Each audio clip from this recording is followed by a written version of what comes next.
Saha Samrat Kasya Va Hetoho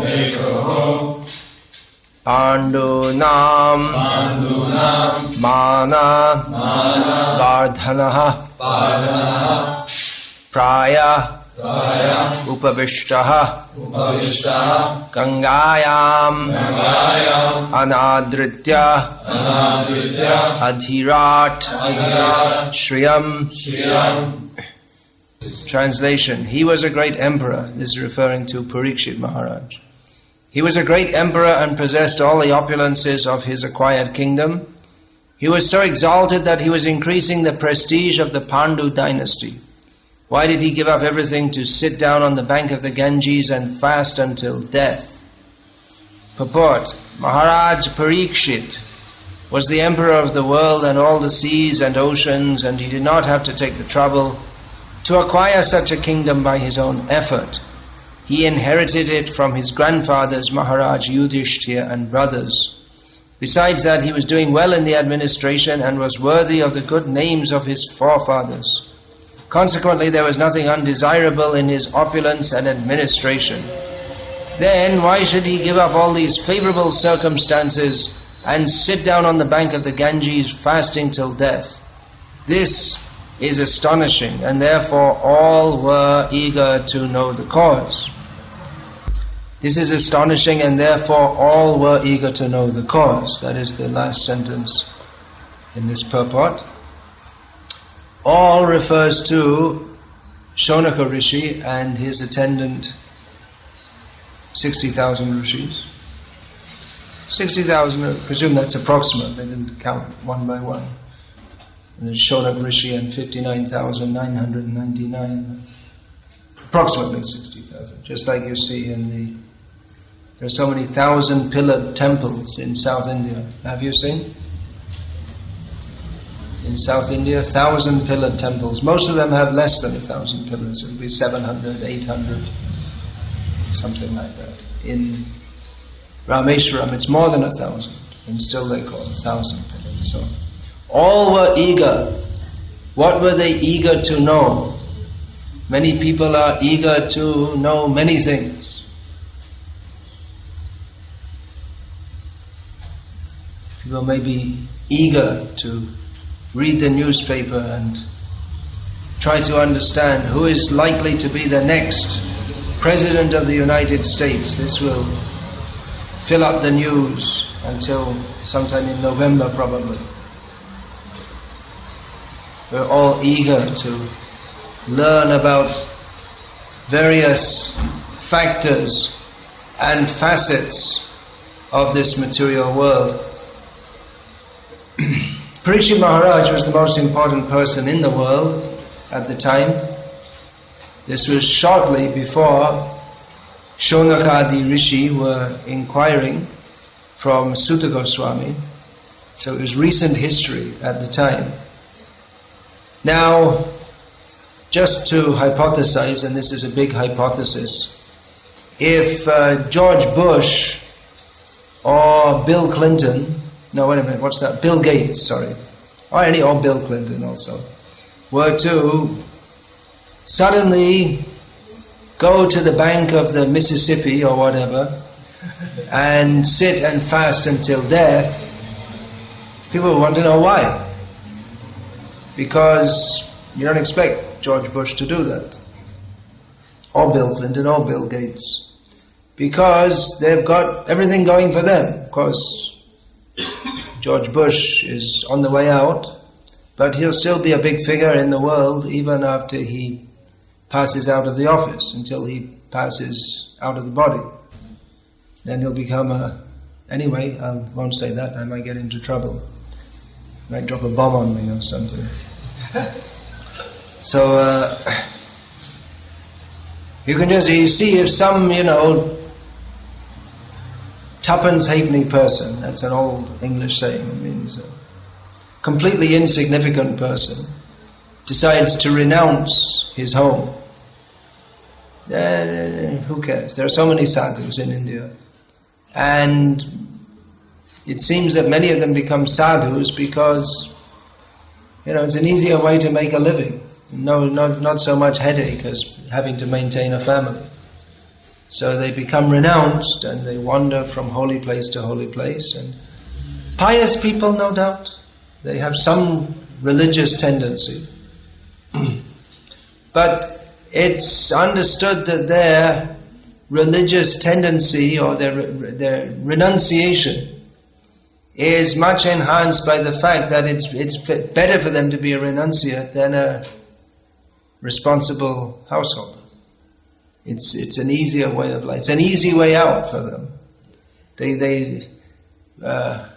It has been observed that in poor countries like India, one reason that so many people join our temples as brahmacharis is because they have a better life in the temple than outside it. Their standard of living immediately zooms up. They get better food and with less work, and they live in a better building and better facilities, and people even respect them for it. Whereas outside they're just a nobody and everyone figuratively kicking them in the head and struggling to just get a few chapatis to eat, and they're not even as tasty as the ones cooked in ISKCON. So, I'm not saying everyone's like that, but it's definitely a factor among poor people that the renounced life may be a better life than the apparently non-renounced life or the attached life. But Parikshit Maharaj wasn't like that. He had everything going for him. He was rich. What was the extent of his riches? He ruled over the whole world. And naturally along with that came fame, and he also had good reputation. I mean, we use the example of George Bush, and apart from people who are dogmatically Republican supporters, Republican Party, he doesn't have a very good reputation. People don't think he's a very good person. I doubt if people love him. Maybe his wife loves him, dog loves him, and maybe a few die-hard Republicans love him.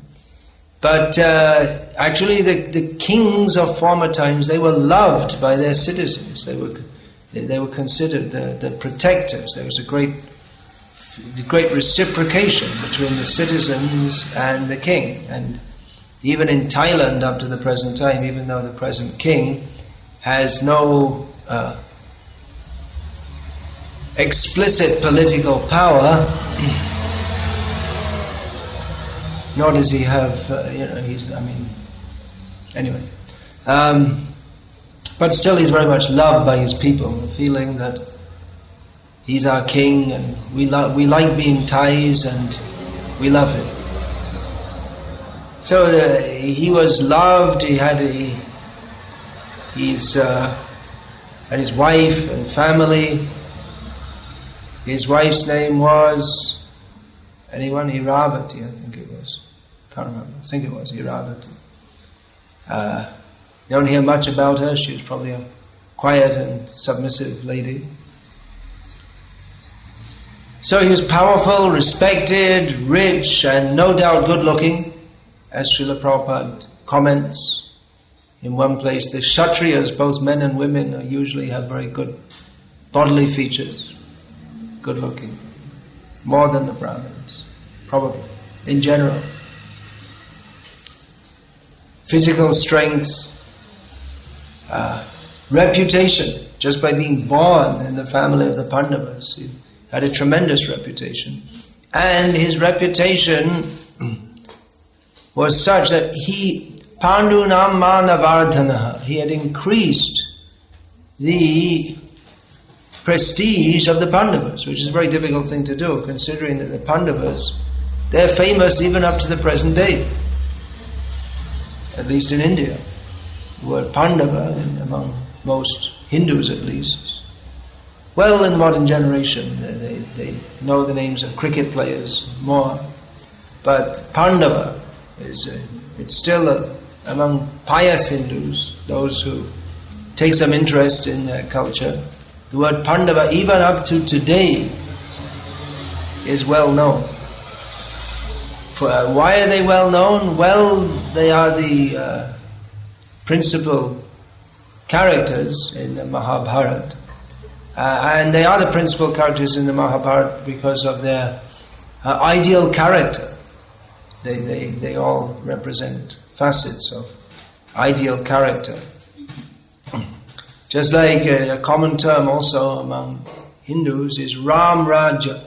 They consider the idea of a kingdom ruled by Ram, that is the ideal. So, although Yudhishthira Maharaj was certainly not the Supreme Personality of Godhead, as is Lord Ram, but in terms of ruling the kingdom, his rule was on the same par, the same level. He was an ideal king.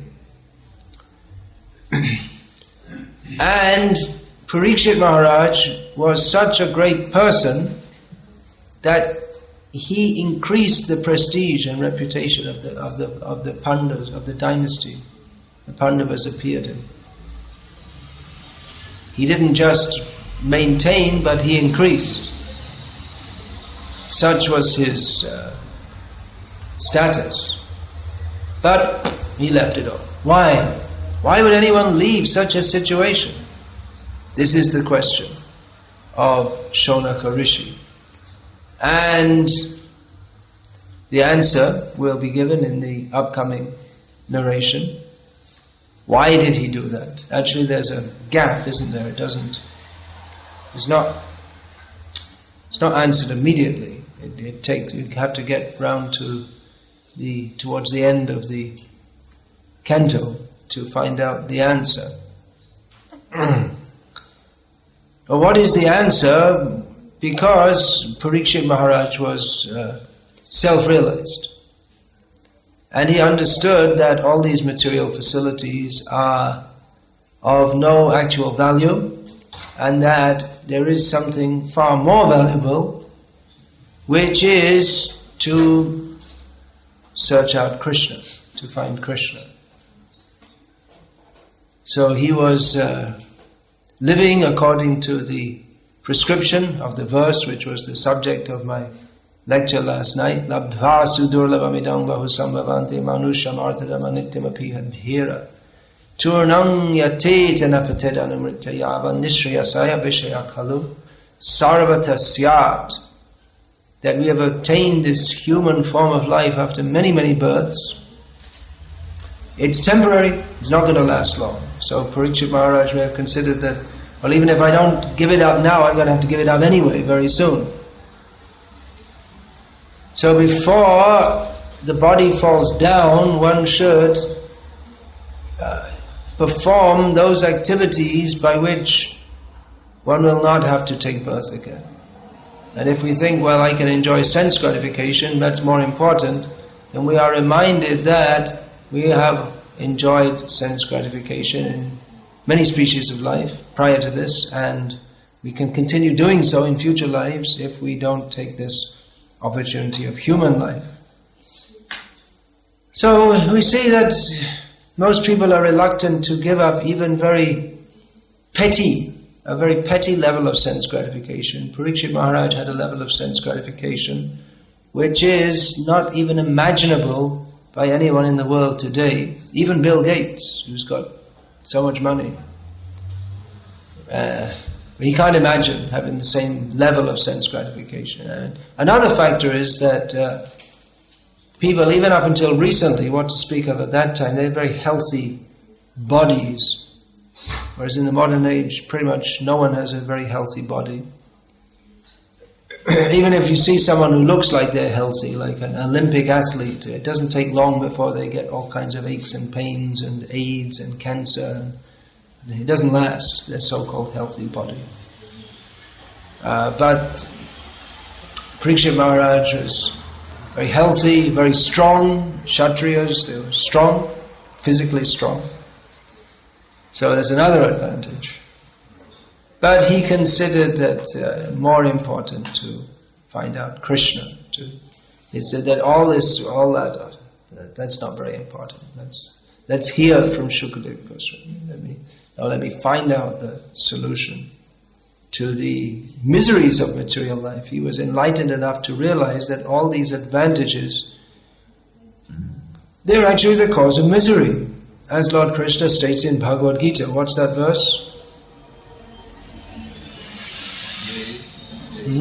Yei sangsparshaja bhoga dukkhayonya evate adyantavanta kaunteya nateshu ramate buddhaha. Srila Prabhupada, in the English translation, uses this phrase, the causes of misery, that the pleasure derived from the interaction of the senses with the sense objects is actually beginning, middle and end simply a cause of misery, and therefore an intelligent person does not take part in it. For a person who thinks that his facilities for sense enjoyment are an advantage, they're actually like a weight dragging him down.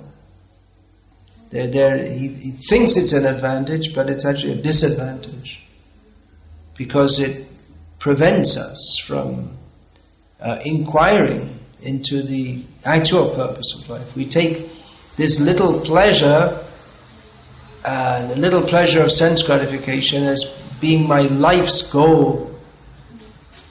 That's the motto of Croatia. I mean, this whole country exists.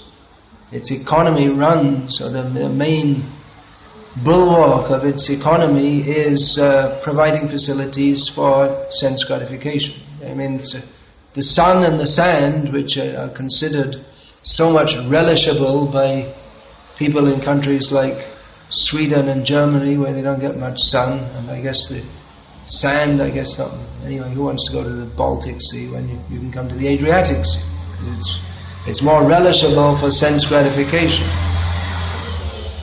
So people come all the way, get stuck in traffic jams in the Alpine tunnels, cursing in German or whatever on their way, just to lie on the beach with 50,000 other stool pakoras.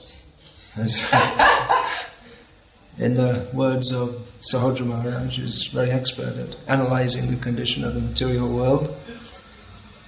And this country's economy exists on that. It's the main support of that. The idea that we shall be happy.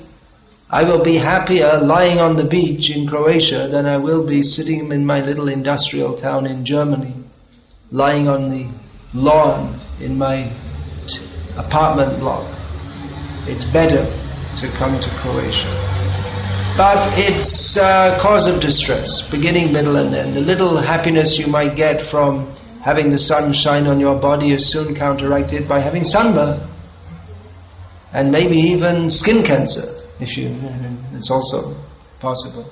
And what to speak of that drive back to Germany, getting stuck in the Alpine tunnels again, or 50-kilometer traffic jam, which is normal at this time of year, with the prospect of having to go back to your factory.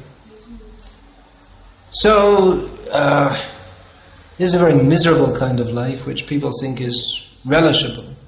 Foolishly, people think this is relishable. But Parikshit Maharaj, his level of sense gratification was so much greater. He was a lot more intelligent too. Not just materially, but spiritually.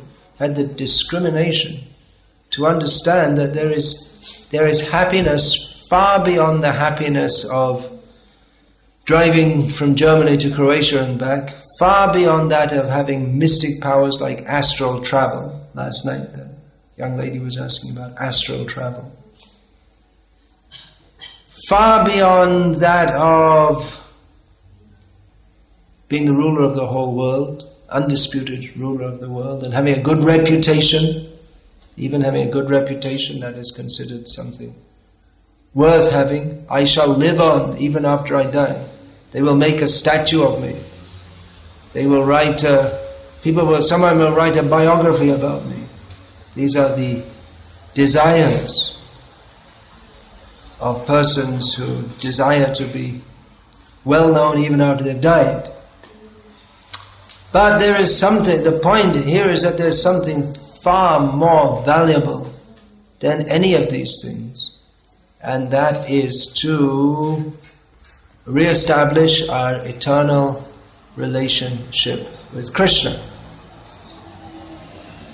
So this is a very good introduction to the Bhagavatam, the practical demonstration of the principles which have been outlined in the beginning 3 chapters, that we see in the beginning of the Bhagavatam the absolute necessity of Krishna consciousness is outlined, for instance, in verses such as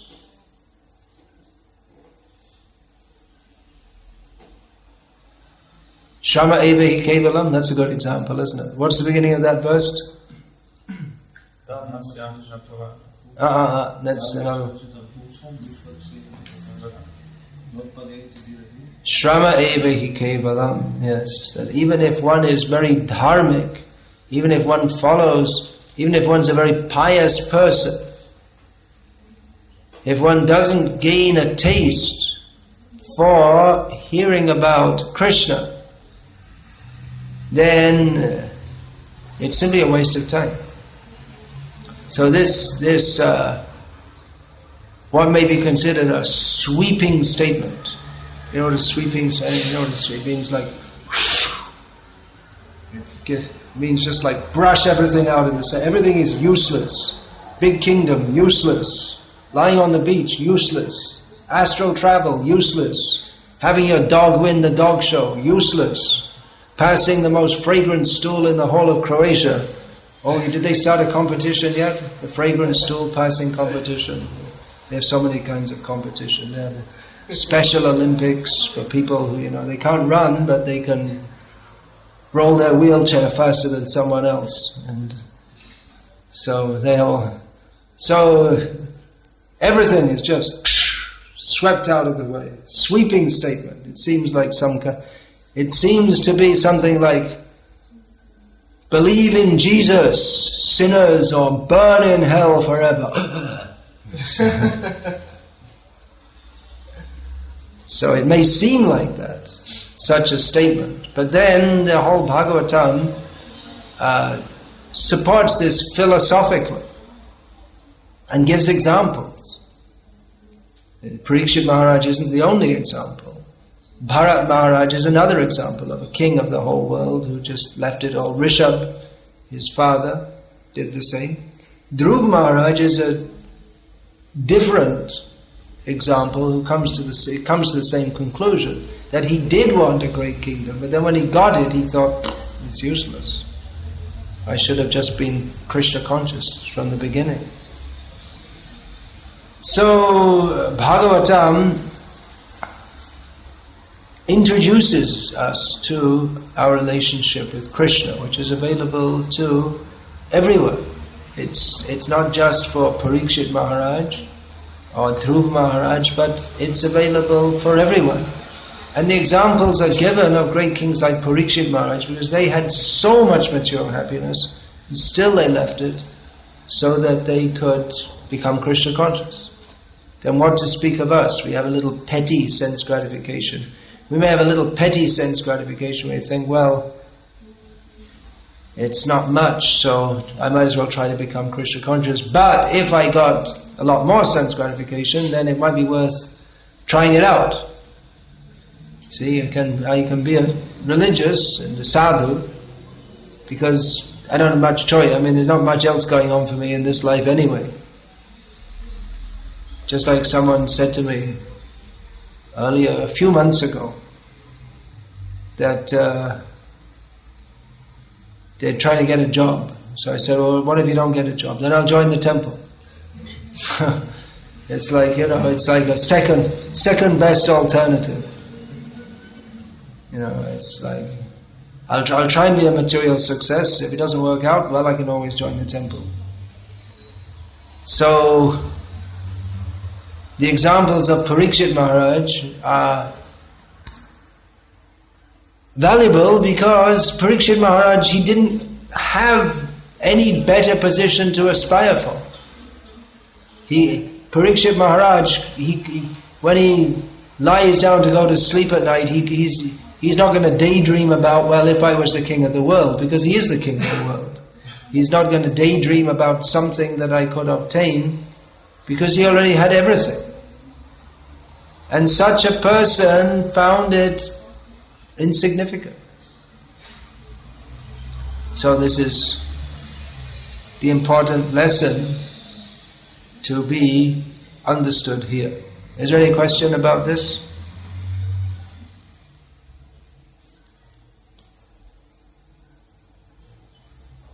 Yeah, what's your question? I was thinking about we already somehow surrendered.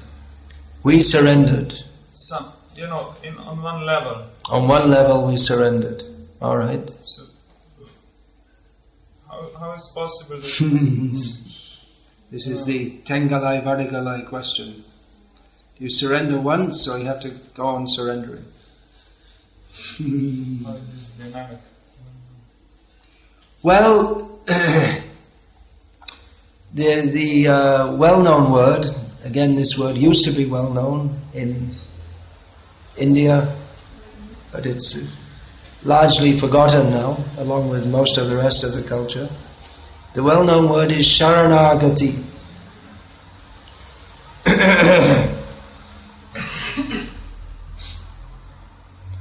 Sharanagati means the way of taking shelter. So it's understood when one takes to the process of Krishna consciousness that he's not Krishna conscious. Otherwise we wouldn't have to take to the path of Krishna consciousness. So it means that we're trying, we're on the way. We've made the decision that my life's purpose is to surrender to Krishna fully. But I'm not there yet. So in one sense we're surrendered because we made the decision to go on that path. But on the other hand, we're not fully there because we're still inhibited by so many material desires and attachments which take some time to overcome. So yes, we are surrendered, but on the other hand, it's not we haven't attained the full position of surrender.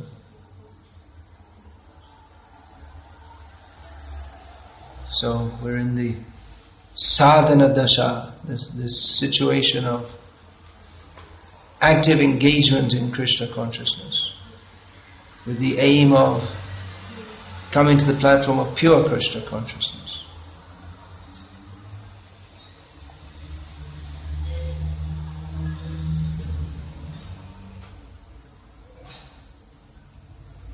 Anything else? Okay. The fact that we are here now is that we didn't get chance or deserve in previous life or the life before to go home. And isn't the fact that we are now here, why we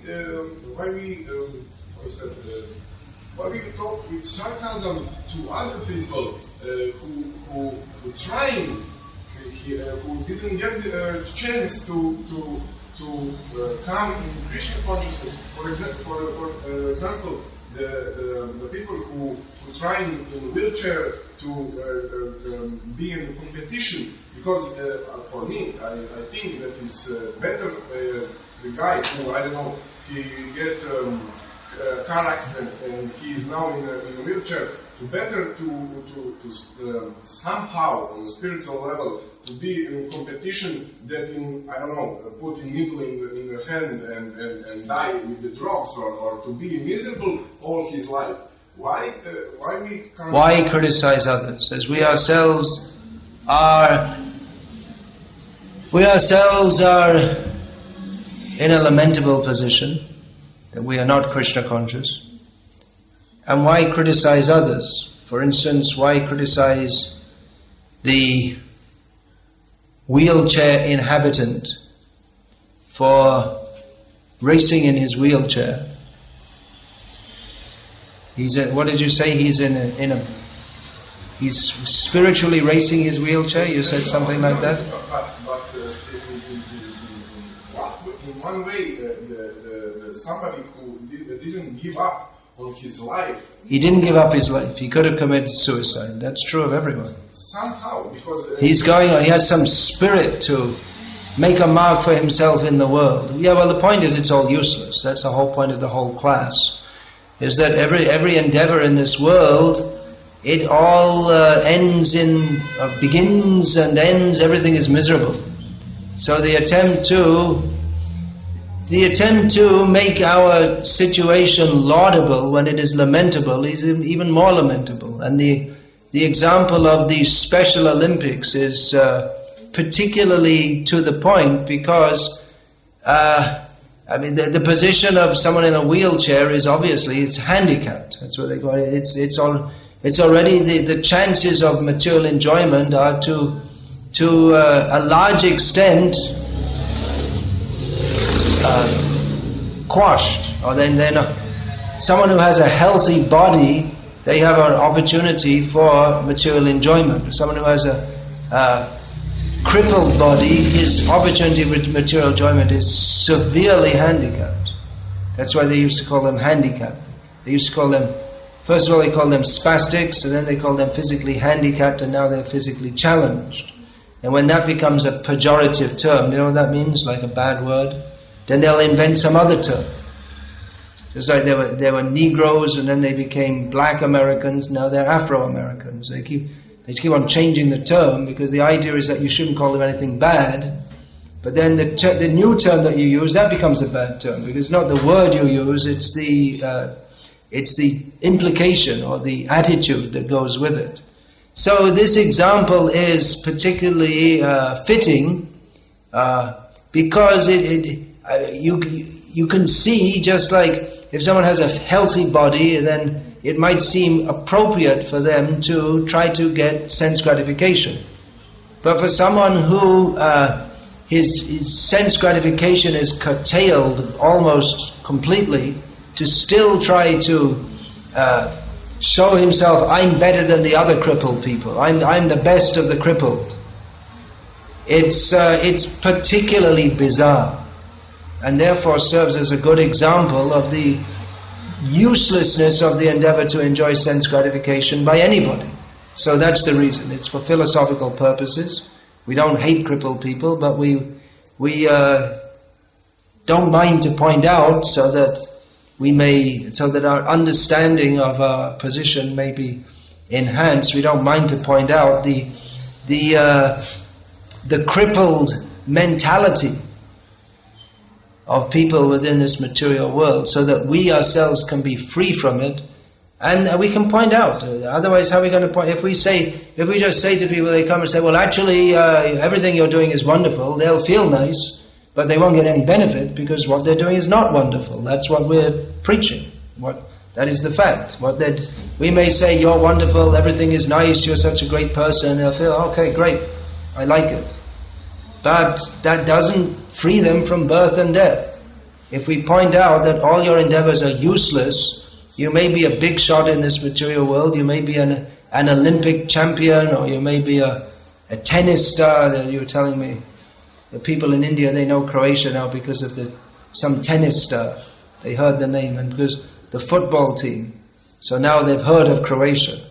So you may be famous, you may be a popular football star, but it's all meaningless. It's all useless. The only thing meaningful is to revive our eternal relationship with Krishna. That is the point. Anything else? As long as we're thinking there's anything desirable within this material world, then we won't have the impetus to become Krishna conscious.